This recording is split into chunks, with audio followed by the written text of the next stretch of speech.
почитувани представници на медиумите, почитувани македонци и македонки, почитувани граѓани на Република Македонија, она што беше шпекулација изминатите денови во јавноста и онаа шпекулација која што вчера Зоран Заев ја кажа пред јавноста дека е шпекулација, излезе дека е вистина.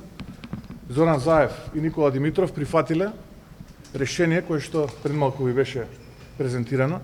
Решение за кое што првпат бевме денеска информирани за време на средбата која што требаше да биде од информативен карактер. ВМРО ДПМН останува на ставот кој што беше повторен во минатото во многу наврати, дека нема да подржи промена на уставот, а со цел промена на уставно име. Целокупниот процес се водеше во тајност, целокупниот процес се водеше екзибиционистички, беа загрозувани националните и државните позиции на Република Македонија. Патот до целта е јасен, интеграција до Европската унија и НАТО, но очигледно дека траекторијата е различна.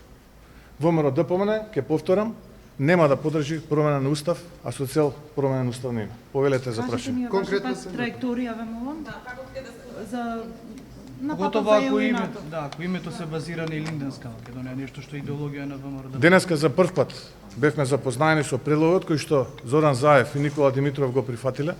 Истиот ќе биде представен и презентиран пред органите на партијата и понатаму партијата благовремено ќе информира јавност. На овој момент нашиот став е непроменет и повторен во многу наврати во минатото. Ви благодарам. предлогот не одразбира промена на уставното име на државата и тоа за вас. Па мислам дека ви беше презентирано дека предлогот кој што го пред вас представи господинот Заев дека предвидува и промена уставното име.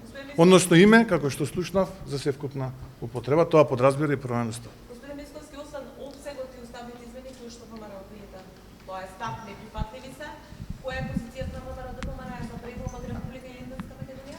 Ние во минатото во многу наврати сме кажале, јас лично, представници на партијата, дека она што е стекнато право е стекнато право и не треба да се крева димна завеса дека тоа представува некаков епохален напредок во преговорите, како што е јазикот, националноста, кодовите за меѓународна кореспонденција МК и МКД. Единствено нешто за кое што се преговара е разликите што нашиот јужен сосед ги има со нашиот уставно име. Очигледно дека ние сме прифатиле промена на уставот, а со цел промена на уставно име, а ние денеска тоа го дознавме. И во име на тоа јас ви кажувам дека ставот беше повторен на ВМРО ДПМН во многу пати во минатото, го повторувам и сега.